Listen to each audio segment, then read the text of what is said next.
What's the meaning of absolute temperature?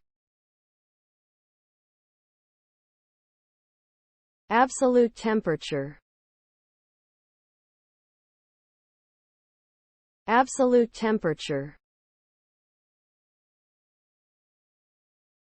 Absolute temperature. Absolute temperature. Absolute temperature. Absolute temperature is a measure of the average kinetic energy of the particles in a substance. It is measured in kelvins, with absolute zero being defined as 0 K.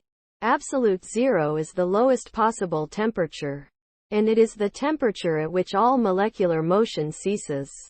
The Kelvin scale is an absolute temperature scale, meaning that its 0 point is absolute zero. The Celsius scale is a relative temperature scale, meaning that its 0 point is arbitrary. To convert from Celsius to Kelvin, you add 273.15. Absolute temperature is important in thermodynamics, the study of heat and energy. It is also used in chemistry and physics.